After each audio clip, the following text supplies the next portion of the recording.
Paul McCartney's complicity in the AIDS attack is perfectly obvious. Media had a legal obligation to warn people and save lives. Instead, they went the folk hero road of claiming that they could arrive at a mentality that was one size fits all. And the way they operate is that association with anybody who is associated with them comes with an accusation. They tricked people into playing to the idea of a moral inversion, which is sophisticated enough that it comes over like a pioneering concept that was long meditated by the Assassin Group themselves. The Assassin Group themselves were parochial and had long subordinated students to the learning processes of parochial schools. They invaded a public school for the purposes of right-wing pornography, enlisting the lowest, basest sentiments of the left wing. It's extremely serious to just assume Noam Chomsky isn't getting off on Putin's activities in Ukraine for the simple reason that it's covering for his role in the script of Gail Burstyn. These are very serious matters. One size does not fit all. They're trying to assimilate a horde of victims rather than save lives. That's the basic root of Paul McCartney's entire political philosophy.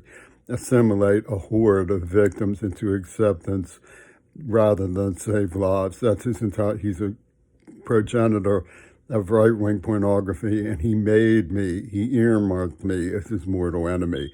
Nobody who is named a mortal enemy for no reason whatsoever by Paul McCartney and Donald Trump stands a chance in this world. It's a landslide victory for the genocidal pornographers. There's not just two sides to the pornography issue. It's not just whether someone has vice inclinations or whether one is morally pure. It's not that one has aversion to dealing with things that are hard to see. It's whether someone has had overwhelming and catastrophic trauma inflicted on them.